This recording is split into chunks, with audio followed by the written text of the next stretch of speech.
ব্যক্তির লাভ ক্ষতি থেকে শুরু করে রাষ্ট্রের উন্নয়ন সবকিছুর পেছনেই থাকে অর্থনীতির অবদান। সেজন্য দরকার আর্থিক হিসাব নিকাশ আর অর্থনীতির চুলচেরা বিশ্লেষণ।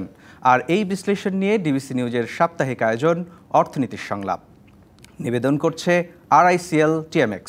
প্রতি শনিবার রাত 10টায় আমরা হাজির হই এই সংলাপে। আর আজ আপনাদের সাথে আছি আমি মোস্তফা মাহবুব। অর্থনীতির সংলাপের আজকের বিষয়, ব্যাংকে আস্থা ফেরাতে পর্ষদ পুনর্গঠনই যথেষ্ট কি? এই বিষয় নিয়ে আলোচনায় আমাদের সঙ্গে স্টুডিওতে আছেন মিউচুয়াল ট্রাস্ট ব্যাংকের ব্যবস্থাপনা পরিচালক ও প্রধান নির্বাহী সৈয়দ মাহবুবুর রহমান, আছেন অর্থনীতি বিশ্লেষক মামুন রশিদ, আছেন FBCCI এর সাবেক সভাপতি মীর নাসির হোসেন। আপনাদের তিনজনকেই স্বাগত। আজকে আমাদের আলোচনার বিষয়ে যেমনটি আগেই জানিয়েছিলাম, ব্যাংকে আস্থা ফেরাতে পর্ষদ পুনর্গঠনই যথেষ্ট কি, এই বিষয় নিয়ে কথা বলতে চাই। সৈয়দ মাহবুবুর রহমান, আগে আপনার কাছেই আসতে চাই, যেহেতু আপনি ব্যাংকের এখন দায়িত্বে আছেন। একেবারেই সোজাসাপটা প্রশ্ন, একদম বিষয়টা দিয়েই যদি শুরু করি, যে ব্যাংকিং খাতে যে অনাস্থা আমরা দেখছি দীর্ঘদিনের, এটি এখন যে পুনর্গঠন হচ্ছে, এতেই কি আসলে সমাধান ফিরবে? না, আসলে এটা দিয়ে হবে না। একদম স্ট্রেট আনসার করি। আপনি দেখেন, ব্যাংকের উপরে অনাস্থার ব্যাপারটা কিন্তু বেশ অনেক দিন ধরে, আপনার বেশ কয়েক বছর আগে দেখবেন যে 2-3টা 4th জেনারেশন ব্যাংক নিয়ে সমস্যা হয়েছিল। তারপর আমরা ব্যাংকের দেখলাম, ব্যাংকের রিনেম করা হলো, রিকনস্টিটিউশন করা হলো, সরকারের পক্ষ থেকে সরকারি ব্যাংক ICB মিলে ফান্ড ইনজেক্ট করলো। তারপরে কিন্তু আপনার অবস্থার কিন্তু পরিবর্তন হয়নি। কেন আসলে ব্যাপারটাকে আমরা অ্যাজ এ ব্যাংক আমরা কি সেল করি? আমরা কি সেল করি কিন্তু ট্রাস্ট, এটাই কিন্তু আমাদের। তার মানে ব্যাপারটা দাঁড়াচ্ছে যে আমাদের উপর আস্থার ব্যাপারটা আছে। এখন দেখেন, কারেন্সি সার্কুলেশন কিন্তু আউটসাইড ব্যাংক অনেক বেড়ে গেছে। জুন মাসে যে আমরা দেখছিলাম, মানে বাড়ছে কিন্তু আস্তে আস্তে। এটা বাড়ারও কিন্তু একটা কারণ কিন্তু আস্থার অভাব। আপনি যে প্রশ্নটা করেছেন যে ব্যাংকে যে পর্ষদ পরিবর্তনে কি না, এটা maybe one of the things. এখন ব্যাপারটা হচ্ছে কি, যারা বিশেষ করে ডিপোজিটারদের জন্য, এটা মূলত কিন্তু ডিপোজিটের ইন্টারেস্ট, অন্যগুলো তো হচ্ছে ধরেন লোন নিচ্ছে তাকে ফেরত দিতে হবে, কিন্তু মূলটা হচ্ছে ডিপোজিট। কারণ আপনি একটা ব্যাংকে অলমোস্ট 90% টাকাটা কিন্তু হচ্ছে যেটা আমরা লেন্ড করি সেটা ডিপোজিটের কাছ থেকে আসে। তো সেই টাকাটা কিন্তু ফেরত পেয়ে তারপরে আমি টাকাটা ফেরত দিই ডিপোজিটারকে। তো এখন যেটা হচ্ছে যে ওভারঅল মার্কেট অবস্থা ভালো না। আপনি জানেন যে স্ট্রেস অ্যাসেট অনেক বেশি, মোর দেন 25% স্ট্রেসড অ্যাসেট। সেখান থেকে টাকা পেয়ে টাকা ফেরত দেওয়া, তারপর যে সমস্ত গুঞ্জন চারদিকে আছে সেই ব্যাপারগুলো আছে। আমরা দেখতে পেয়েছি 9টা ব্যাংকের ব্যাপারে বাংলাদেশ ব্যাংকের একটা দিক নির্দেশনাও আছে যে এখানে কি হবে কি করব না। এবার পোর্টও বলা আছে গ্যারান্টিগুলো দেবে কি দেবে না। তো স্বাভাবিকভাবে এই যে সবগুলো আছে, এগুলো কিন্তু ডেফিনেটলি আপনার একটা আস্থার অভাব দেয়। সুতরাং আমার কাছে মনে হয় যে এই প্রথম কাজটা হচ্ছে গভর্নেন্সটা দেখা। মানে আমি অ্যাজ এ ডিপোজিটার বা অ্যাজ এ স্টেক হোল্ডার আমি কী দেখতে চাই, একটা ব্যাংক কীভাবে চলছে, তার গভর্নেন্সটা কেমন, তার ট্রান্সপারেন্সি লেভেলটা কেমন। আমি যখন অ্যাজ এ ডিপোজিটার আমি যখন যে একটা চেক লিখবো 10,000 টাকা বা 20,000 টাকার, আমি 27 টাকাটা ফেরত পাচ্ছি কি না। এখন যেমন শোনা যাচ্ছে অনেক ব্যাংকের ATM আপনি টাকা তুলতে পারবেন না, সেটা কিন্তু এক ধরনের অনাস্থার ব্যাপারটা কিন্তু আসে। সো এটা একটা পুরো একটা চেইনের মতো।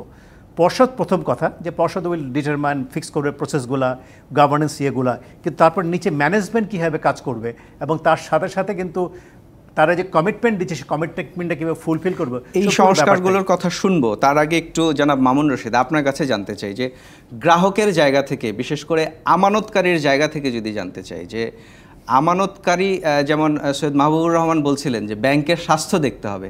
এখন ক্ষুদ্র যে আমানতকারী, যিনি তার কষ্টের টাকা জমিয়ে আসলে ব্যাংকে রাখেন, তিনি আসলে একটা ব্যাংকের স্বাস্থ্য ভালো আছে কি না, ইন্ডিকেটরগুলো কি আছে, সেটা তো দেখা তার জন্য খুব কঠিন।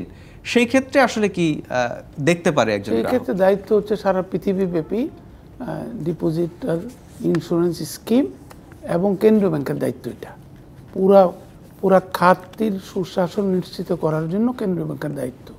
আপনি যেটা শিরোনাম বলেছেন যে বোর্ড কেন, এই ম্যানেজমেন্ট বোর্ড সবাই মিলেই তো গভর্নেন্স ফেলিউর হচ্ছে, তাই না ব্যাংকগুলোর? এটা তো রেটিংটা আমরা করছি না। সো এই গভর্নেন্স যাদের কারণে ফেলিউর হচ্ছে তাদেরকে চেঞ্জ করে যেই করেন সেই করেন, কর্তা ব্যক্তিদের যদি কোনো পরিবর্তন না হয়, the way we monitor the banking সেক্টরের পারফরমেন্স ইন্ডিকেটরগুলো কি, সারা পৃথিবীতে স্বীকৃত ইন্ডিকেটর কি, আমরা কিভাবে করছি, রিস্ক অ্যাডজাস্টেড ক্যাপিটাল বেকিংই তো সবচেয়ে বড় কথা, যে আমার রিস্ক অ্যাবজর্পশন ক্যাপাসিটি কতটুকু, আমার এটা ফ্রডও হইতে পারে, ক্রেডিট লস হইতে পারে, অপারেশনাল আদার লস হতে পারে, যে কোনো কারণে ব্যাংকের লস হতে পারে, লস কাভারেজ রেশিও যেটা আমরা বলি। আর গভর্নেন্স বিষয়টা আমি শুধু পৃথিবীর কোনো দেশে শুধু ব্যাংকের ব্যবস্থাপনা কর্তৃপক্ষ আর এই মালিকরা ঠিক করতে পারে না। এখানে অডিটরদের একটা বিরাট ভূমিকা আছে, রেগুলেটরদের বিরাট ভূমিকা আছে, এবং বড় বড় ব্যাংকগুলোতে আপনি দেখবেন মালিকদের তো কোনো প্রতিনিধিত্বই নাই। আপনি দেখবেন শেয়ার হোল্ডাররা দে আর হ্যাপি উইথ শেয়ার প্রাইস নিয়ে। আমাদের দেশে আমরা কিন্তু তার ব্যতিক্রম দেখি। আমাদের ব্যাংকগুলোর বেশিরভাগই হচ্ছে বেসরকারি খাতে, এবং আপনি একটি শব্দ বললেন মালিক, আমি অবশ্যই মালিক শব্দটি ব্যবহার করতে চাই না, উদ্যোক্তা। সেই উদ্যোক্তাদের ক্ষেত্রে দেখি নেতৃত্বের প্রশ্ন যখন আসে তখন ব্যবসায়ীদের নাম চলে আসে। জনাব নাসির হোসেন, আপনার কাছে জানতে চাই, এই যে আমাদের চোখের সামনেই আমরা দেখেছি ব্যাংকগুলো দুরবস্থার মধ্যে পড়েছে, এবং প্রত্যেকটা বেসরকারি ব্যাংক যেগুলো নিয়ে কথা হচ্ছে তার বেশিরভাগের নেতৃত্বেই ছিল এই ব্যবসায়ী মহল। আপনার কাছে জানতে চাই, তাহলে ব্যবসায়ীদের ত্রুটিটি কোথায়? তারা কি না বুঝেই আসলে ব্যাংকগুলোকে নেতৃত্ব দিচ্ছে? ধন্যবাদ আপনাকে। আসলে ব্যবসায়ীরা তো একদিকে এন্টারপ্রেনিয়র, উদ্যোক্তা বলেন, আবার গ্রাহকও। কারণ আমরা শুধু ব্যাংকের বোর্ডে বসি তাই না, আমরা কিন্তু অ্যাজ এ বিজনেসম্যান বড় করি। এখন এই ব্যাংকগুলির এই দুরবস্থা হলো কেন? আপনি প্রথমে বললেন যে পর্ষদ ভেঙে দিয়ে, পর্ষদ ভাঙা ছাড়া কোনো উপায় ছিল না, কারণ একটা সেকশন যারা হঠাৎ করে মালিক হয়েছিল তারা নাই, ব্যাংক তো চালাতে হবে, সেন্ট্রাল ব্যাংক সেজন্য ইন্টারভিন। পর্ষদ তো একটি প্রক্রিয়া, আমরা আসলে যে উত্তরটি খুঁজতে চাচ্ছি সেটি হচ্ছে আস্থাটা ফিরবে কিভাবে? এটা ডিফিকাল্ট এখনই, কারণ এর সময় লাগবে। কারণ আপনি দীর্ঘদিন ধরে ব্যাংকিং সেক্টরে কোনো শৃঙ্খলা ছিল না, রেগুলেটরের কোনো রোল ছিল না ভার্চুয়ালি। তাদের সামনে দিয়ে আপনার ইন্ডিভিজুয়াল ক্রেডিট লিমিট, যেটা সিঙ্গেল বরোয়ার লিমিট যেটা আছে ব্যাংকে, ওটা তার থেকে শত গুণ পর্যন্ত নিয়ে যাচ্ছে। দেয়ার ওয়াজ নান টু সি। অডিট হচ্ছে না, আপনার বাংলাদেশ ব্যাংক যাচ্ছে, অডিটের কোনো রিপোর্ট আসছে না। তো এইগুলির জন্য আজকে হয়েছে, যার জন্য হয়েছে কি এখন পুরো সেক্টরটা কিন্তু সিক হয়ে গেছে। কী জন্যে? আপনি একটা particular bank, Islami bank, was equal to all other private sector banks at one time, তার সাথে আরও কতগুলি ব্যাংক। এখন এই জায়গাগুলিতে তো অন্য কোনো ব্যবসা সেইভাবে করতে পারেনি। তো ব্যবসায়ীদের যাওয়ার জায়গায় স্পেসটা কমে গেছে, যার জন্য আজকে লিকুইডিটি ইস্যু এসছে, ক্রেডিটের প্রশ্নটা আসছে। তো এখন ব্যাপারটা হচ্ছে আস্থা ক্রিয়েট করতে হলে সময় লাগবে, এবং সেখানে রেগুলেটরের রোল খুব বেশি। কারণ রেগুলেটরকে তার রেগুলেটরি রোল প্লে করতে হবে, এবং পলিসিগুলি করতে হবে, রিফর্মসটা করতে হবে, যেটা ব্যাংকিং কমিশন করা হচ্ছে। আমরা দীর্ঘদিন বলছিলাম এটা হওয়ার দরকার ছিল। এইটা যদি হয় এবং স্বল্প সময়ের মধ্যে যদি তারা একটা রিফর্মস এনে দিতে পারে, তাহলে তো আস্তে আস্তে আপনার আস্থা ফিরবে। আমি একটু ছোট্ট করে জানতে চাই আপনার কাছে, যে এই যে ঘটনা বা পরিস্থিতিটা তৈরি হলে এখানে ব্যবসায়ীদের দায় কতটুকু আসলে? কারণ প্রত্যেকটা প্রাইভেট সেক্টর ব্যাংকেরই চেয়ারম্যানে বা পর্ষদে আমরা দেখেছি যে ব্যবসায়ীদেরই বেশি রিপ্রেজেন্টেশন ছিল। কারণ হচ্ছিল তো আপনি বোর্ডে কারা যাবে, যে একজন মিনিমাম 2% অফ শেয়ার হোল্ডার থাকতে হবে, স্পন্সরদের আপনার 30% হোল্ড করতে হবে, এটা রেগুলেটরি রিকোয়ারমেন্ট এসেছে। তো ঘটনা হচ্ছে সেখানে তো স্টেক হোল্ডার ছিল ব্যবসায়ীরা, তো সেখানে তো অবভিয়াসলি যাবে। কিন্তু আপনি ওইটাকে এইভাবে দেখবেন না যে ব্যবসায়ীরা গিয়েই আপনার সমস্ত ধ্বংস করে। ব্যবসায়ীদের করছে একটা সেকশন যারা বেনিফিটটা নিয়েছে, they don't represent the whole business community. তো সেখানে আপনি ঢালাওভাবে ব্যবসায়ীদের তো আপনি দোষ দিতে পারেন না। কিন্তু সেই জায়গায় যারা দোষী প্রমাণিত হলেন বা এখনও হয়তো প্রমাণিত হননি, সেগুলো যাচাই বাছাইয়ের প্রশ্ন আছে।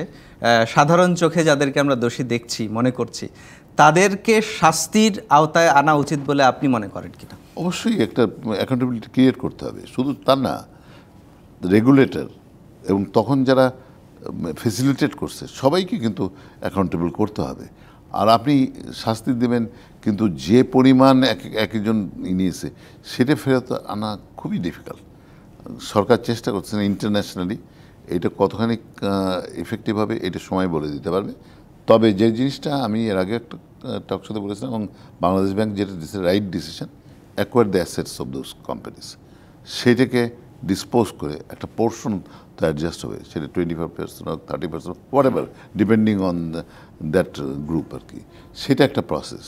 এবং তখন হবে কি আপনার নতুন ওই সব কোম্পানিগুলিতেও কিন্তু পাবলিক ইন্টারেস্ট হয়ে গেছে, কারণ পাবলিক শেয়ার হোল্ডার আছে যেগুলি পাবলিকলি লিস্টেড কোম্পানি, তাদের তো এনশিওর করতে হবে যে তাদের যারা ইনভেস্ট করে সেটার জন্য সিকিউরড হয় আস্তে আস্তে। তো এখন নতুন লিডারশিপ আসলে তখন হয়তো দেখা যাবে যে আস্তে আস্তে, বাট একদিনে হবে না। আমি যে ব্যাংকের আমি বিসিসিআই এটা কোলাপস করেছিল 1992-তে, এটা কিন্তু 5 বছর লেগেছিল আমাদেরকে রিঅর্গানাইজ করে কনফিডেন্স বিল্ডিং, এবং সেখানে regulator had a role, government had a role, সেই জিনিসটা করতে হবে। আপনার কাছে আরো শুনবো, সৈয়দ মাহবুবুর রহমান আপনার কাছেই আসছিলাম। এখানে যে ঘটনাগুলো ঘটেছে, যেটা একটু মামুনুর সাহেব বললেন, regulator should have basically stepped in. সবাই তো জানতো কি হচ্ছে ঘটনাগুলো, কোন ব্যবসায় নিচ্ছে, কি নিচ্ছে, সিঙ্গেল কাস্টমার এক্সপোজার ব্রিজ করে যাচ্ছে, মাল্টিপল নেমে যাচ্ছে, কোনো অ্যাকশন কিন্তু না হয়। এই ব্যাংক পরিচালনার ক্ষেত্রে বা ব্যাংকিং সেক্টরের রিপোর্টিংয়ের ক্ষেত্রে একটি বিষয়ে সামনে চলে আসে, আমরা বলি এডি রেশিও। সেই জায়গাটুকু যদি একটু আপনার কাছে জানতে চাই। সামগ্রিক যে হিসেব আমার কাছে আছে, দেখছি 2024 সালের জুন পর্যন্ত সামগ্রিক ব্যাংক খাতে 17,42,000 কোটি টাকা এটি আমানত। তার বিপরীতে আমরা দেখছি 16,21,000 কোটি টাকা এটি অ্যাডভান্স হিসেবে, ঋণ হিসেবে চলে গেছে।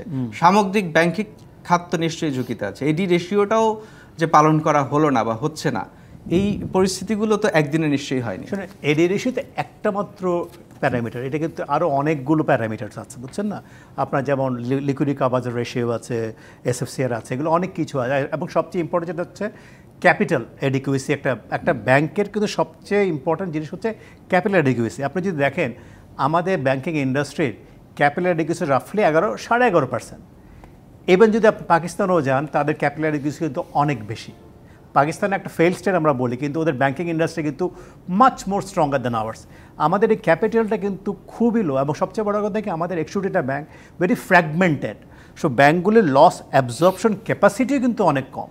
তো কোনো একটা বড় কোনো রকম পিছু হলে সেরকম ক্যাপিটাল কিন্তু আমাদের নাই যে আপনি এটা নেবেন। আর লিকুইডিটি ব্যাপারটা আসছে কি, এটা হচ্ছে বেসিক্যালি যেমন ধরেন লিকুইডিটি কিন্তু ভেরি ইম্পর্টেন্ট। কেন আপনি যেটা একটু বললাম যে আস্থার ব্যাপারটা, যে আমি অ্যাজ এ কাস্টমার যখন যাব, আমি যে অ্যামাউন্টের চেকটা দিয়ে আমি সে টাকাটা তুলতে পারবো, সেটা হচ্ছে বড় কথা। যেমন সরকারি ব্যাংক দেখেন, এগুলো কিন্তু ক্যাপিটাল কিন্তু নেগেটিভ, কিন্তু এখনও কেন যাচ্ছে? বিকজ সরকারের একটা সাপোর্ট আছে, সারা যে কোনো সময় গেলে লিকুইডিটি কোনো ইস্যু হয় না। So liquid is very important. But ADR কিন্তু একমাত্র, অনেক ব্যাংকে দেখবেন এডিআর ইজ ভেরি গুড, কিন্তু ওনাদের লিকুইডিটি চাপ আছে। কী হবে? যেমন ধরেন তারা হয়তো এই টাকাটা অন্যখানে আবার ইনভেস্টমেন্ট করে, যেমন ওবিউর কথা আসছে যে নেট ওপেন পজিশন কিন্তু পজিটিভ, কিন্তু লিকুইডিটি নাই। কী হয়েছে? সেই টাকাটা অফশোর ব্যাংকে ওনারা ইউজ করেছেন। আবার এখন যেটা হচ্ছে, আপনি হয়তো এডিআর পাচ্ছেন খুব ভালো, সেটা আবার তারা হয়তো ট্রেজারি বিলে বা বন্ডে ইনভেস্টমেন্ট করেছে। সো আলটিমেটলি কিন্তু ওখানে লিকুইডিটি কম। হয়তো আপনি সেন্ট্রাল ব্যাংকে গিয়ে আপনি রেপোর মাধ্যমে সাপোর্টটা পাচ্ছেন, কিন্তু ওটা হচ্ছে। কিন্তু এই মুহূর্তে যদি আপনি বলেন, এই মুহূর্তে কিন্তু লিকুইডিটি স্ট্রেসে আছে, যার জন্য ডিপোজিট কস্ট কিন্তু বাড়ছে। ইভেন আপনার সরকার বড় করছে 91 ডেজ 11.6, এবং একই সাথে একটা গ্রাহকরা যে ভোগান্তিটার মধ্যে পড়েছে, যে গ্রাহক তার অ্যাকাউন্ট থেকে চাহিদা মতো টাকা তুলতে পারছে না এটিএম বুথগুলো, এটাও কি আসলে লিকুইডিটির কারণে? অন্য কারণে হচ্ছে, সেটা হচ্ছে শুধুমাত্র লিকুইডিটি ব্যাপারটা না। এটা হচ্ছে ধরেন এই মুহূর্তে কিছু অ্যান্টিসিপেশন হচ্ছে, ট্রানজিশন তো হচ্ছে, ধরেন কিছু আপনার মানি লন্ডারিং ব্যাপার থাকে, হয়তো একটা বাল্ক অ্যামাউন্ট তুলে আপনি অন্য কিছু করতে পারেন, সেইটাও কেউ অ্যান্টিসিপেট করা হচ্ছে। সো সিকিউরিটি পারপাস তো আছেই, সেটা আছে। প্লাস আপনার যেহেতু বিভিন্ন ব্যাংকের এখন লিকুইডিটি একটু কম আছে, যাতে করে একটা বড় অ্যামাউন্টের চেক দিলে যদি হয়, ওটা শুনুন, একটা যদি 2-3টা ব্যাংকে যদি আপনি টাকা ড্র করতে গিয়ে না পারেন, তাহলে কিন্তু যদি ব্যাংক রান অন শুরু হয়, এটা সিস্টেমিক এফেক্ট হবে অ্যাক্রস দ্য ইন্ডাস্ট্রি। এটা সরকারও চায় না, বাংলাদেশ ব্যাংকও চায় না, আমরাও চাই না। যত খারাপ ব্যাংকিং হোক এই মুহূর্তে আমরা চাই না কোনো ব্যাংক তার বসে যাক, কেন বসে গেলে সেটার ইম্প্যাক্ট কিন্তু আমার উপর, কেন পাশের বাড়িতে যে আগুন লাগে, আগুনের আস্তে আমার উপর অর্থনীতিতে এটা পড়বে। জনাব মামুন রশিদ, আপনার কাছে জানতে চাই যে গ্রাহকের জায়গা থেকে আমরা দেখি, আমরা যখন মাঠ পর্যায়ে কাজ করি, সাধারণ মানুষের একটা প্রশ্ন যে আমি যে ব্যাংকটাতে টাকা রাখছি সেই টাকাটি কি আমি তুলতে পারবো? যেমন জনাব নাসির হোসেনও বলছিলেন, সৈয়দ মাহবুবুর রহমান বলছিলেন যে ইসলামী ব্যাংকের যে উদাহরণটা, পুরো প্রায় 1.25 লক্ষ কোটি টাকা যার ডিপোজিট, সেখানে আমরা দেখছি যে 75,000 কোটি টাকাই একজন নিয়ে গেছে এবং এই টাকাটা তো একটা শূন্যতা তৈরি করেছে। তাহলে এই ধরনের যে ব্যাংকগুলো, শুধু একটির কথা হয়তো বললাম, আরও ব্যাংক রয়েছে, এই ধরনের ব্যাংকগুলোতে যে গ্রাহকের ডিপোজিটটি আছে সেটি আসলে নিশ্চয়তাটা কে দিবে? কারণ ব্যাংকে টাকা রাখার ক্ষেত্রে তো আমরা দেখি যে বাংলাদেশ ব্যাংকের প্রক্রিয়ার মধ্য দিয়েই আসলে এই ব্যাংকগুলো এসেছে। আপনার প্রশ্নের মধ্যে উত্তরটি নিহিত। 1,61,60,000 কোটি টাকা ইসলামী ব্যাংকের ডিপোজিট, তার মধ্যে 50,000 কোটি টাকা এসালম নিয়ে গেছে। 75,000 কোটি টাকা না, টোটাল তার ব্যাংকিং সেক্টরে বড়োইং 75,000 কোটি টাকা। এসালমের ইসলামী ব্যাংকের বড়োইং এখনো 73,900 কোটি এখনো চলছে, এখনো নাম্বারটা কনফার্ম করেনি, অডিট হবে, এগুলো তো নিয়ম আছে, পদ্ধতি আছে, সারা বিশ্বের স্বীকৃত পদ্ধতি আছে, সেগুলো তো কনক্লুশনটা না উচিত হবে না। এখনকার ইসলামী ব্যাংকের বুকে এসালমের বিভিন্ন সিস্টার কনসার্ন নিয়ে 50,000 কোটি টাকার মতো ঋণ, সেটা আলোচ্য বিষয় না, আপনার নিঃসন্দেহে জানেন। তাকে এই ব্যাংকটাকে তারল্য সহায়তা কে দিয়েছে? বাংলাদেশ ব্যাংক। তাহলে বোর্ডে আলোচনা করতে হয়েছে কেন এই ব্যাংকে তারল্য সহায়তা দিব? এই ব্যাংক তো ডিফল্টিং ব্যাংক, সে নিজে ব্যাড লোন দিয়েছে, তার আমি ভালো ব্যাংকের দিচ্ছি না 1 টাকাও, তাই না, ডিসকাউন্ট করার সুযোগ দিচ্ছি না, ও তাকে দিচ্ছি। ঘুরে ফিরে আবার রেগুলেটররা, তো যারা ওই যে আগের গভর্নর সাহেবের ওই পার্সোনাল ডায়েরি, অ্যাপয়েন্টমেন্ট ডায়েরি আছে না, তো ওই ডায়েরিটা নিয়ে এজেন্সি দেখেছে, দেখার জন্য আর কি উনি কী নিয়ে ব্যস্ত থাকতেন দেশের এই ক্রান্তি লগ্নে। দেখা গেল ওনার অ্যাপয়েন্টমেন্ট শুধু 2টি, একটা তো ফেল বিজনেস গ্রুপ যেটির কথা বললেন যে নাম পরিবর্তন করেছে, আইসিবি ইনভেস্ট করেছে, রাষ্ট্রায়ত্ত ব্যাংকে বাধ্য করা হয়েছে ইনভেস্ট করার জন্য ফোকলা ব্যাংকটাতে, আর একটু হচ্ছে ইসলামী ব্যাংকগুলোর যারা মালিক পক্ষ তাদের। তো একটা ব্যাংকের, একটা কেন্দ্রীয় ব্যাংকের গভর্নরের যদি ডায়েরিতে প্রতি 1 দিন পর পর ওই দুষ্ট ব্যাংকগুলোর মালিকদের কিংবা উদ্যোক্তাদের, আপনার ভাষায়, তাই না, আমরা তো ব্যাংক চালার মালিকদের মতোই, তাই না, মানে কর্পোরেট স্লেভদের মতো আচরণ করেন। আমরা তো জানি ব্যাংকের এমডিদের সাথে উদ্যোক্তা, আপনার ভাষায় উদ্যোক্তা, আমার ভাষায় মালিক, আমি মালিক শব্দটি ব্যবহার করতে চাই কি ধরনের, যাই হোক, আপনি হয়তো ঔপনিবেশিক এতে বিশ্বাস করেন না, কিন্তু আমরা যারা দেখছি বিপ্লবী সরকারের যারা এসছেন, তারাও কিন্তু প্রভু আর ভিত্তের সম্পর্কের ভিত্তিতে চালাতে চান। তাদেরকে যারা তৈল নির্বাহ করতে পারে, তাদের সাথে পরিচিত যারা, এই যে সুশীল সমাজ দেখছেন, তারাও কিন্তু পছন্দ করে। আপনি গিয়ে দেখেন তাদের পিএস কারা, তাদের এপিএস কারা, এই যে বিপ্লবী সরকারের যারা উপদেষ্টা। So don't speak about all this crap and bullshit, okay? So এখন জিনিসটা হচ্ছে কি, তারল্য সহায়তা, তারল্য ব্যবস্থাপনা, ট্রেজারি যার টাকা নেই যে ব্যাংকের, সেই ব্যাংক ভালো ট্রেজারি ম্যানেজ করে না, তাকে শাস্তি দেওয়ার ব্যাপারটা কার? বাংলাদেশ ব্যাংকের। বাংলাদেশ ব্যাংক অনেক শাস্তিমূলক ব্যবস্থা নিতে চেয়েছিল। রউফ তালুকদার সাহেব এসে প্রথমে কি হামকি ধামকি দিলেন, মিস্টার সাইদুর রহমান চলে গেছেন, ডেপুটি গভর্নর ছিলেন, হ্যাঁ। তো এগুলা তো এই সমস্ত দুর্নীতিপরায়ণ, অসক্ষম, মানে অপ্রকৃতস্থ লোকেরা কেন্দ্রীয় ব্যাংক চালিয়েছে। তাদের কথা, আমরা শুধু ব্যাংকের কথা বলছি, তাদের বিচারের কি হবে? হাজার হাজার কোটি টাকা যে ব্যাংকিং সেক্টর থেকে তুলে ভালো ব্যবসায়ীদেরকে বঞ্চিত করে ব্যাংকের তারল্য সহায়তা দেওয়া হয়েছে 35,000 কোটি টাকা। এটা কেন, কে দিয়েছে, কে অ্যাপ্রুভ করেছে? বাংলাদেশ ব্যাংকের বোর্ডের ম্যানুয়াল দেখেন, রউফ তালুকদারের ফাইল নোট দেখেন, they should be taken to task. কিচ্ছু হবে না ব্যাংকিং সেক্টরে। জনাব মামুনুর রশীদ, আপনার কাছে আরও শুনবো, তার আগে একটা বিরতি নিতে চাই। দর্শক, আপনারা দেখছেন অর্থনীতি সংলাপ, এ পর্যায়ে একটি বিরতি, সঙ্গী থাকুন। স্বাগত আরেকবার RICL TMX নিবেদিত অর্থনীতি সংলাপে। আজকের বিষয়, ব্যাংকে আস্থা ফেরাতে পর্ষদ পুনর্গঠনই যথেষ্ট কি? আমাদের সঙ্গে আছেন 3 জন অতিথি।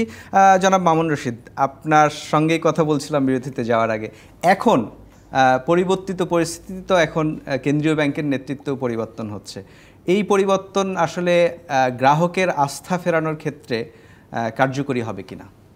হতে পারে, অবশ্যই কেন্দ্রীয় ব্যাংক চেষ্টা করছে। ওনারা কিন্তু অন্য প্ল্যানেট থেকে আসে নাই, মানে অতিরিক্ত আবার আশা করে ফেলা খারাপ হবে। কারণ আমাদের মধ্যে থেকে ওই উদ্যোক্তা, আপনার ভাষায় বলি, উদ্যোক্তাদের পক্ষ থেকে কিছু লোক আবার রিকনস্টিটিউটেড হচ্ছে কিংবা রিএন্ট্রি করছে। সেকেন্ড কি, বাংলাদেশ ব্যাংক তাদের কিছু রিটায়ার্ড ইডিদেরকে আমি যতদূর দেখেছি তাদেরকে দিয়ে দিচ্ছে, কিংবা ছোটোখাটো ব্যাংক যেগুলো মেইন স্ট্রিম ব্যাংক না, এই সমস্ত ব্যাংকের কিছু এমডি ছিলেন রিটায়ার্ড, হয়তো তাদের সাথে সখ্যতা আছে। বাংলাদেশে তো সখ্যতা ছাড়া ক্লোজলি হেল্ড সোসাইটি, তো মানে সখ্যতার বাইরে যে কোনো কিছু ঘটে না, না কাউকে চিনে পারিবারিকভাবে কিংবা ইউনিভার্সিটিগতভাবে, কাজের ক্ষেত্রে সিনিয়র জুনিয়র, সো ওদেরকে দিচ্ছে। তো এই কারণে একটা, কিন্তু কি করতে হবে রিকনস্টিটিউশন, আপনার সাথে সম্পূর্ণ একমত, যথেষ্ট নয়। মাহবুবুর রহমান সাহেব নিজেও বলেছেন, উনিও বলেছেন। তো তাইলে কি করতে হবে, প্রথমে বুঝতে হবে গ্যাপটা কি। আমি যাদেরকে লোন দিলাম, প্রথম সারির 100 জন 200 জন, আমরা পৃথিবীতে কি করি, সারা পৃথিবীতে আমরা যে গ্লোবাল ব্যাংকগুলো চালিয়ে এসেছি, সেই ক্ষেত্রে আমরা টপ বড়োয়ারদের লিস্ট করি একটা লেভেল পর্যন্ত, থ্রেশহোল্ড লিমিট পর্যন্ত। তারপরে তার সিকিউরিটি কোলাটেরাল রিভিউ করি, গ্যাপটা কতটুকু। সেখানে আমি তাড়াতাড়ি আমার লোনের যে গ্যাপটা, এটাকে সিকিউর করতে চাই, হার্ড কোলাটেরাল, হার্ড সিকিউরিটি, এগুলা নিয়ে। দ্বিতীয় কী করে, আমরা একটা পোর্টফোলিও রিভিউ করি, তার অ্যাপ্রুভাল কোভেনেন্টের কোথাও ব্যত্যয় আছে কিনা, সে জামানত রেখেছে, সে জামানতে কোনো ঘাটতি আছে কিনা। তৃতীয় কি, সাধারণত কি হয় এই ধরনের পরিস্থিতিতে, আগের পক্ষ প্রকিউরমেন্ট ফ্রড করে, প্রচুর দেখা যায় নিজের ইচ্ছা মতো লোকজন থেকে কিনে নেওয়া, এটা ওর থেকে নিয়ে নাও, ওর জায়গায় পাঠিয়ে দাও, এটা করো, আত্মীয় স্বজনকে চাকরি দেওয়া। যেমনটি আমরা বলেছি, প্রথমবার বলেছিলাম ব্যাংকের মাধ্যমে রেমিটেন্স এমনি বেড়ে যাবে, কারণ ওই দুষ্ট পক্ষগুলা নাই। দ্বিতীয় আরেকটা কথা বলছি, এখন যখন মানে ব্যাংকগুলা রিকনস্টিটিউট হচ্ছে, বোর্ডগুলা, আপনি দেখবেন বেশিরভাগ বাণিজ্যিক ব্যাংকে এটা বিরাট অংশ মানে কর্মকর্তারা আসে কেন্দ্রীয় ব্যাংকের আনুকূল্যে, তাদের সুপারিশে, কিচ্ছু করার নাই, অডিটাররা জিম্মি করে ফেলে। এখানে ব্যাংকের এমডি মহোদয় রয়েছেন, আমরাও ব্যাংক চালিয়েছি, আমাদের হয়তো একটু সুবিধা ছিল যেহেতু লোকাল ব্যাংক ছিল না, ফরেন ব্যাংকে অনেকটা আমব্রেলার আন্ডারে লুকিয়ে থাকা যায়। সো সেই ক্ষেত্রে যে এই আত্মীয় স্বজনের চাকরি দেওয়া মানেই তো আপনি অনুরোধে ঢেকে গেলে ফেললেন, তখন দুই পক্ষের মধ্যে একটা নেক্সাস হয়ে যায়। কিন্তু ইনফ্যাক্ট 3 পক্ষ, বেনামি ঋণ বিরাটভাবে, এই ব্যাংকগুলোতে সবচেয়ে বড় দুষ্ট গ্রহ কি, বেনামি ঋণ। তো এই বেনামি ঋণগুলো তো খুঁজে বের করতে হবে, তারপরে তার একটা মালিকানা দিতে হবে না, এই ঋণগুলো কে নিবে। আর তা না হলে ওই যে উনি বললেন ক্যাপিটাল বেকিংয়ের কথা, আমিও শুরুতে বলেছিলাম, তাহলে ক্যাপিটাল বাড়াতে হবে। তো এই ব্যাংকে ক্যাপিটাল ঢালতে কে আসবে, তার শেয়ার প্রাইস কমবে। যখন আপনি অডিট করাবেন, যখন আপনি ফরেনসিক ইনভেস্টিগেশন করাবেন, যখন আপনি পোর্টফোলিও রিভিউ করে গ্যাপ অ্যানালাইসিস করবেন, তার ক্যাপিটাল কমে যাবে। তাহলে ক্যাপিটাল পুনর্ভরণ উদ্যোক্তাদেরকে বাড়াতে হবে, কিংবা শেয়ার হোল্ডাররা আসবে কিনা, কম প্রাইসে বিলো পারে শেয়ার ট্রেডিং শুরু হবে নিঃসন্দেহে, আমরা অলরেডি দেখতে পাচ্ছি। যদিও বাংলাদেশের ক্যাপিটাল মার্কেটে প্রচুর কিছু আর্টিফিশিয়ালি ইনফ্লেটেড প্রাইসে ট্রেড হয়। তো ভালো দিকটা হচ্ছে নতুন মালিকরা এসছে, একটা কথা মন্দের ভালো হচ্ছে ফ্রেশ লুক দিবে।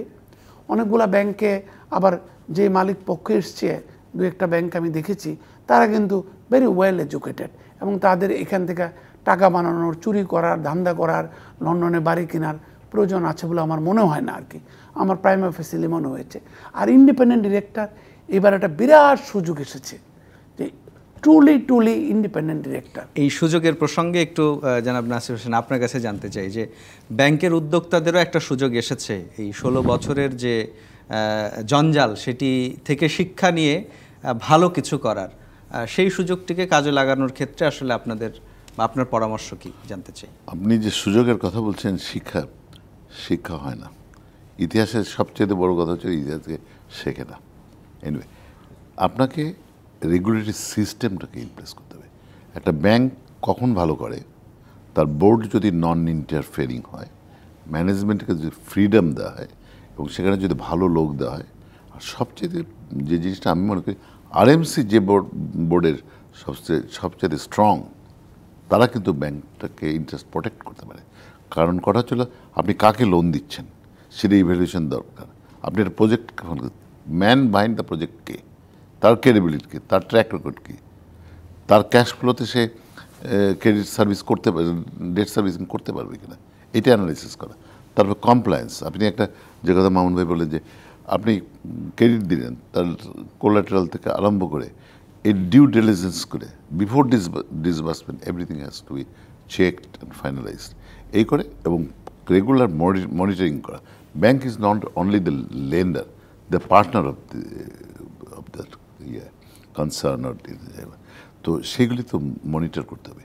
এবং যেটা করা উচিত আরএমসি, সেটা হচ্ছিল যে যারা ভালো ব্যাংক করে, আইডেন্টিফাই করে, তারা রেগুলার করে 10টা বিগ বড়োয়ার, 20টা বিগ, তাকে সবসময় অ্যানালাইজ করা যাচ্ছে। একটা ফেল করলে ব্যাংকের কি অবস্থা, মানে শুধু এসি রুমে বসে আসলে না ব্যাংকিং না করার সুযোগ এই আমি বলছি যে যদি ক্রেডিট ডিপার্টমেন্ট ভালো হয়, কমপ্লায়েন্স হয় এবং ভালো লোক দিয়ে যারা হয়। আর একটা হচ্ছিল যে ক্রেডিট স্যাংশনের আগে পুরো জিনিসটা বোর্ডে আনতে হবে। বোর্ড তো সবসময় ম্যানেজমেন্টে থাকে না, বোর্ডে যখন আসে বোর্ড তারা সেইভাবে মেরিটের উপরে করে, সেখানে কতগুলি প্যারামিটার ঠিক করে, মানে আপনার এসওপি একটা স্ট্যান্ডার্ড অপারেটিং প্রসিডিওর ঠিক করে দিয়ে করতে হবে, আর ক্রেডিট মনিটরিংটা করতে হবে, তাহলে হবে। আর বাংলাদেশ ব্যাংকের, সেন্ট্রাল ব্যাংকের যে দরকার রেগুলেটরি করা। আপনি কি হয়েছে, মানে কোনো ব্যাংকে রেগুলেটরি কোনো অ্যাক্টিভিটি কোনো ছিল দেখেনি,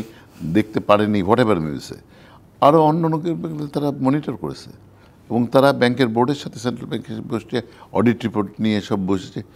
এই সিস্টেমগুলি চালু করতে হবে, যেটা প্রফেশনালি হওয়া উচিত। এবং যেটা কথা হচ্ছে, আমরা অনেক দিন ধরে বলছি যে এইটা ডুয়েল অ্যাডমিনিস্ট্রেশন থেকে সেন্ট্রাল ব্যাংকে বের করে আনতে হবে, তাকে ফুল অটোনমাস বডি করতে হবে।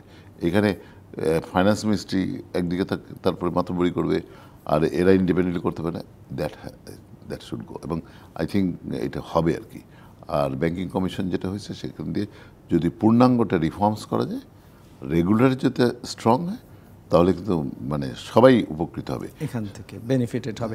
জনাব সৈয়দ মাহবুবুর রহমান, আপনার কাছে আবার একটু ফিরে আসতে চাই যে গ্রাহকের যে আস্থা, এতক্ষণের আলোচনায় যতটা পরিষ্কার হয়ে গেছে যে শুধুই পর্ষদ পুনর্গঠন শেষ কথা না, সেই সঙ্গে আসলে গুড প্র্যাকটিসের কথাগুলো যদি একটু জানতে চাই আপনার কাছে।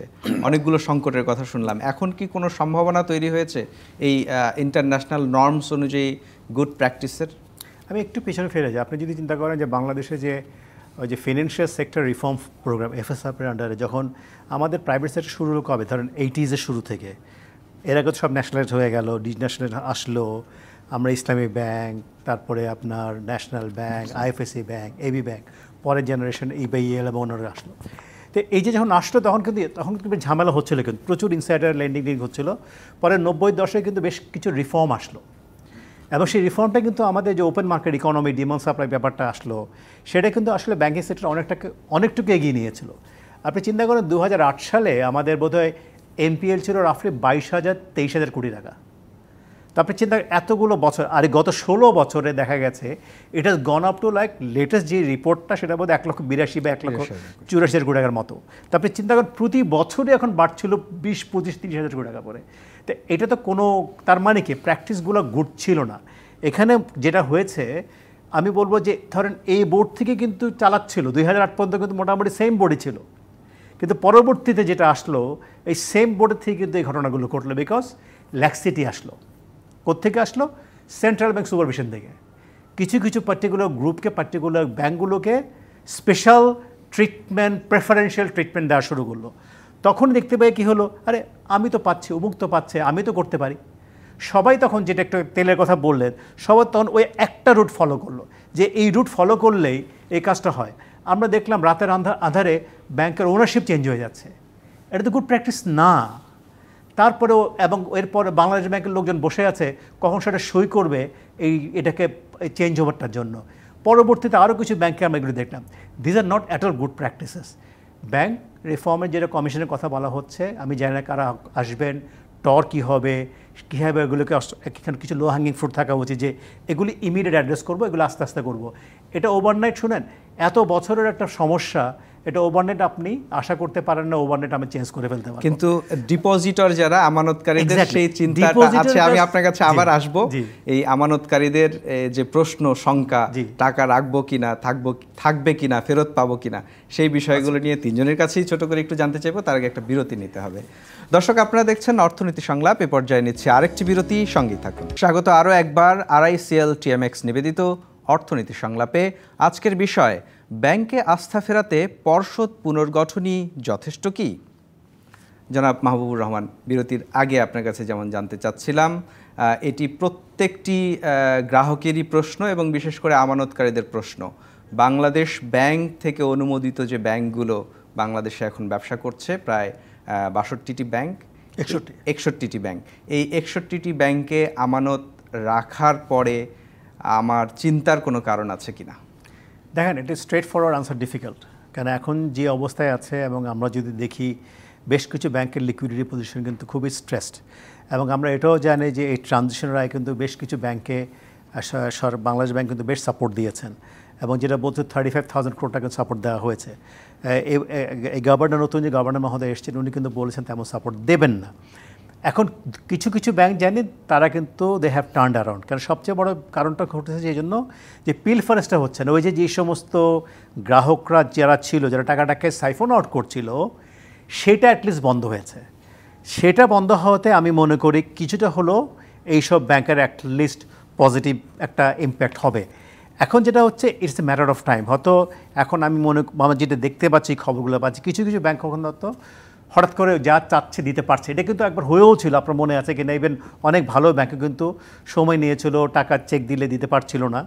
আমার কাছে যেটা মনে হয় একটু হয়তো সময় লাগবে, এবং এই সময় গ্রাহকদেরকে আমি বলবো যে, রিকোয়েস্ট করবো যে আপনারা হতাশ হবেন বা অস্থির হয়ে যাবেন না, আপনারা কথা বলেন। আর আমি চাইবো যে নতুন যে পর্ষদ যারা আসছেন তারা একটু ইমিডিয়েটলি কথা বলা এবং আইডেন্টিফাই করা, কেন লিকুইডিটি আসবে রিকভারি থেকে, রিকভারি কীভাবে বেশি করা যায় সেই দিকে ফোকাস করে ওনাদের দেখা উচিত। ওনাদের প্রতি, in fact I think it's everyday affair, আমার আজকে কি ম্যাচিওর করছে আমার টাকা, আমার আজকে কেমন টাকা হিস্টোরি কত টাকা তুলেছে। They have to have a fantastic cash flow statement. প্রতিদিন সকালবেলা এসে সিওর দায়িত্ব হবে আমার গতকাল কী গেছে, আছে কি যেতে পারে। এটাকে যদি ফলো আপ করে আমরা ম্যানেজ করতে পারি, I think we can overcome this crisis. Otherwise, it is going to be a very difficult situation. আপনাকে অসংখ্য ধন্যবাদ। জনাব নাসির হোসেন, আপনার কাছে জানতে চাই, একই সঙ্গে আপনি একজন উদ্যোক্তা ও ব্যাংক উদ্যোক্তা, সেই জায়গা থেকে একটু জানতে চাই যে গ্রাহকের আস্থার জায়গাটি যেটি বিশেষ করে আমানতকারীর, সেটি কিভাবে নিশ্চিত হবে? আমানতকারী কিছু কিছু ব্যাংকে যারা ডিপোজিট ছিল তারা কিন্তু আতঙ্কিত, সঙ্গত কারণেই। কারণ যে ব্যাংকগুলির কথা এসছে সেখানে যাদের ডিপোজিট আছে, ছোট হোক বড় হোক, তাদের কিন্তু চিন্তার ব্যাপার। এবং আমি মনে করি যে এর মধ্যে বেশ কিছু ব্যাংক যাদের ফান্ডামেন্টালস ভালো, তারা হয়তো সময় নেবে কিন্তু তারা ঘুরে দাঁড়াবে, দে ক্যান সিকিউর দ্যাট। কিন্তু কিছু ব্যাংক হয়তো টিকবে না ফর শিওর আর কি। তো যেটা ধৈর্য ধরতে হবে একটু। আমার কাছে আজকে 2-3 জন ফোন করেছে যে অমুক ব্যাংকে অমুক তার ডিপোজিট আছে, তার পে অর্ডার করে দিয়েছে, পেমেন্ট পাচ্ছে না। আমি বললাম যে একটু ধৈর্য ধরো, সময় লাগে, হয়তো 2024 না পেলে 2025 হয়তো পারবা। সে যে আমি বিশেষ করে যেগুলো তাদের ফান্ডামেন্টালস কিছুটা ভালো, আর কিন্তু অন্যগুলিতে কী হবে এটা সময়ই বলে দেবে। তবে এইরকম সিচুয়েশান এদেশে হয়েছে, বিদেশে তো অহরহ হচ্ছে। তো এইখানে ডিপোজিটার্সদের সব ইন্টারেস্ট প্রোটেক্ট করা যাবে তাও না, এখানে ক্রেডিট গ্যারান্টি স্কিম নাই, ইন্স্যুরেন্সের ব্যাপার নাই। এই যেগুলি যদি থাকতো তাহলে উপকৃত হতো সবাই। 1 লাখ টাকা এখন আছে, যেটা 1 লাখ টাকা, 1 লাখ টাকা তো এটা একজন যে 1 কোটি টাকা থাকে, সে যে 1 লাখ টাকা পায়, সেই জন্য এইগুলি আগে থেকে করা হয়নি। এটা কিন্তু ব্যাংকিংসে ওনরা, বিশেষ করে বিএবি যারা, আমরা প্রত্যাশা করি এখন এবিবির থেকে কিন্তু বারবার সেন্ট্রাল ব্যাংকের সঙ্গে যখন বলেছে যে এর ক্রেডিট গ্যারান্টি স্কিম করা, বিশেষ করে যখন কোভিডের পরে যে স্টিমুলাস প্যাকেজটা আসলো তখন এই কথাটা বেশি এসছে। কেন স্মল ক্রেডিট দেওয়ার জন্য যে 20,000 কোটি টাকা অ্যালোকেট করেছে, সেই সময় দেওয়ার জন্য কিন্তু তারা বারবার বলেছে, কারণ সেটা কিন্তু অনেকে ঠিকমতো দিতেও পারেনি। কেন ব্যাংক যে লেন্ড করছে তারও তো একটা দায়িত্ব রয়েছে, কারণ তার তো ডিভিডেন্ডের ব্যাপার রয়েছে, ক্যাশ আপনার ক্লাসিফিকেশনের ব্যাপার রয়েছে, প্রভিশনের ব্যাপার রয়েছে। আমরা প্রত্যাশা করি হয়তো এই সংযোজনগুলো বা সংস্কারগুলো আসবে। জনাব মামুন রশিদ, আপনার কাছেও একই প্রশ্ন, যে প্রশ্নটা আমরা প্রতিদিন শুনি, ব্যাংকে টাকা রাখবো নাকি তুলে ফেলবো, আমানতকারীরা আসলে কি করবে? আমানতকারীদের আবারও বলছি, প্রোটেকশন দেওয়া, ডিপোজিট ইন্স্যুরেন্স স্কিমটা অবিলম্বে কেন্দ্রীয় ব্যাংকের উচিত রিভিউ করে, রিভিজিট করে রিকনস্ট্রাক্ট করা, এক। দ্বিতীয় হচ্ছে ক্রেডিট গ্যারান্টি স্কিম আর ডিপোজিট ইন্স্যুরেন্স স্কিম এক না, মার্কিন যুক্তরাষ্ট্রের টাকাটা পেয়ে যায় কেন? তাদের স্ট্রং একটা ডিপোজিট ইন্স্যুরেন্স স্কিম আছে, যেটা এফডিআইসি, তারা নিজেরা এনশিওর করে, প্রয়োজনে ব্যাংক বন্ধও করে দেয় এফডিআইসি, আবার রিক্যাপিটালাইজও করে ওরাই বিভিন্ন সুদ পদ্ধতি মানে অ্যাকসেপ্টেড নর্মগুলো মেনে। আর দ্বিতীয় জিনিসটা হচ্ছে, যখন কেন্দ্রীয় ব্যাংকের কর্তা ব্যক্তিরা বলেন কারা ভালো ব্যাংক কারা খারাপ ব্যাংক, ওইটা তো একটা ডিরেক্টিভ দেয়, তো ওইটা ওনারা বন্ধ করবেন কিনা ওনারা চিন্তা করতে পারেন। তৃতীয়, ওনার সাথে আমি একমত যে এখন সময় এসছে সবচেয়ে বেশি ফোকাস করার ট্রেজারি ম্যানেজমেন্ট, ক্যাশ ম্যানেজমেন্টে। আমি লাস্ট কথাটি বলবো, 2008 এবং 2009 যখন বিশ্ব মন্দা দেখা দেয়, যখন নাকি মেটলাইফ কিংবা সিটি ব্যাংকের শেয়ার $32 থেকে $1 নেমে গেছিল, তখন কিন্তু পরে যখন সিটি ব্যাংক আবার ফেরত আসলো, হয়তো বিশ্বের সর্ববৃহৎ ব্যাংক আর থাকেনি সে, কিন্তু যখন ফেরত আসলো সিটি ব্যাংক, যেখানে আমাদের কাজ করার সুযোগ হয়েছে, ইকোনমিস্ট পত্রিকা কিন্তু একটা স্টোরি করেছিল যে সিটি ব্যাংক কি শক্তিতে ফেরত আসতে পারলো। It is not credit department, it is not corporate banking, it is not retail banking. তারা সবচেয়ে বেশি ক্রেডিট দিয়েছে কাকে জানেন? ট্রানজ্যাকশন ব্যাংকিংকে, ক্যাশ ম্যানেজমেন্ট ডিপার্টমেন্টকে, যে ইন্টারনাল ক্যাশ জেনারেশনটাকে ভালোভাবে ম্যানেজ করা, ব্যালেন্স শিট রিসিভেবল পেয়েবলকে ভালোভাবে ম্যানেজ করা। এই জন্য আমি ইদানিংকালে যে বড় বড় ব্যাংকের সাথে কাজ করছি, আমি নতুন কর্তৃপক্ষকে বলছি, উদ্যোক্তাদের, আপনার ভাষায় উদ্যোক্তাদেরকে বলছি, সবচেয়ে বেশি জোর দেওয়া উচিত রিকভারি অ্যান্ড লোন রিস্ট্রাকচারিংয়ে আর ক্যাশ ম্যানেজমেন্ট। আমানতকারীকে কি পরামর্শ দিবেন? আমানতকারীকে বলবো ধৈর্য ধরা। কিছু ব্যাংক, আমিও বিশ্বাস করি কিছু ব্যাংক ফেরত আসবে। তার প্রফেশনালকে যদি কাজ করতে দেওয়া হয়, আমি অবশ্যই মনে করি 2-3টি ব্যাংক, আমি নিশ্চিত বলতে পারি, নাম বলবো না, উচিত হবে না, যেহেতু ওরা বিজ্ঞাপন দেয় নাই আমাকে, আমার টাকাও দেয় নাই, আমি পর্ষদে বসি না। সো কিন্তু আমার দৃঢ় বিশ্বাস ফেরত আসবে। আর আমানতকারী যতই ছোট হোক না কেন, তারা যদি ক্যাপিটাল মার্কেটে ইনভেস্ট করতে পারে, তারা ব্যাংকের গুণাগুণ না দেখে, ব্যালেন্স শিট না দেখে, শেয়ার প্রাইস না দেখে, এবিলিটি টু সেটেল পেমেন্ট না দেখে, তারা ডিপোজিটে বা কেন রাখবে? আর সেই সাথে লাস্ট কথাটা বলবো, আমরা সবসময় খালি ব্যাংকের কথা বলি, বিরাট একটা ব্যাপার কিন্তু এসএমই ফাইন্যান্সিংয়ে এনবিএফআইগুলোকে ঠিক না করে ব্যাংকেও আপনি ঠিক করতে পারবেন। আপনাকে অসংখ্য ধন্যবাদ, আপনাদের তিনজনকেই অসংখ্য ধন্যবাদ আমাদেরকে সময় দেওয়ার জন্য। আজকের মতো বিদায় নিতে হচ্ছে। দর্শক, আজকের মতো বিদায় নিচ্ছি RICL TMX নিবেদিত অর্থনীতি সংলাপ থেকে। ফিরবো আগামী শনিবার রাত 10টায়। থাকবেন অন্য কোনো অতিথি, থাকবেন আপনারাও। ডিবিসি নিউজের সঙ্গেই থাকুন 24 ঘন্টা।